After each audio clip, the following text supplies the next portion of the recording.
ओम शांति। 5 अप्रैल 2026 के अव्यक्त इशारे हैं। तो मधुरता और नम्रता को किस प्रकार से हमें धारण करना है, बाबा हमें इशारा दे रहे हैं जो हम महान आत्मा बन जाएं। तो जैसे मीठा खाने और खिलाने से थोड़े समय के लिए मुख मीठा होता है, खुश होते हैं, ऐसे ही स्वयं ही मीठा बन जाओ तो सदा ही मुख में मधुर बोल रहेंगे। ऐसे मधुर बोल स्वयं को भी खुश करेंगे, दूसरे को भी खुश करेंगे। इसी विधि से सदा सर्व का मुख मीठा करते रहो। सदा मीठी दृष्टि, मीठा बोल, मीठे कर्म हो। तो अब अगर हम चिंतन करें तो हमें क्या करना है? पहली बात तो हर चीज से गुणग्राही बनना है, अर्थात स्थूल मिष्ठान से भी सीखना है और हद को बेहद में परिवर्तन करना है।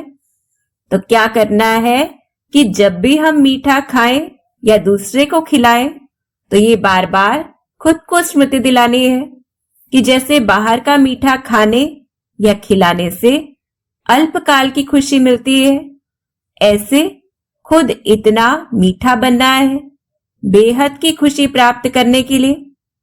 फिर दूसरी बात, एक तो है कि हम हर वक्त अटेंशन रखें कि हमें मीठा बोलना है, मीठा कर्म करना है, और दूसरा क्या है कि अभ्यास के द्वारा अपना संस्कार ही ऐसा मिठास का बना ले जो स्वतः ही हर कर्म में मधुरता हो, सिर्फ बोल में ही नहीं बल्कि दृष्टि में भी, तो हर व्यवहार में भी।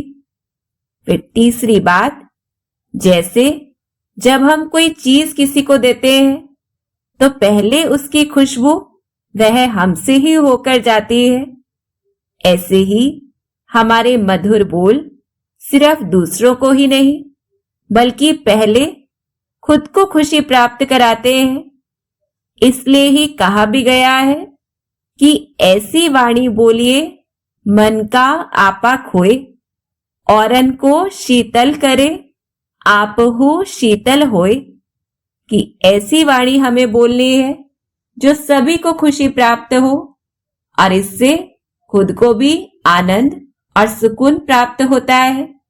तो इस प्रकार से हमें मुख्य मीठा बनने के संस्कार को पक्का करना है, उसके लिए पुरुषार्थ करना है, खुद को बार बार चेक करना है और चेंज करना है। अच्छा, ओम शांति।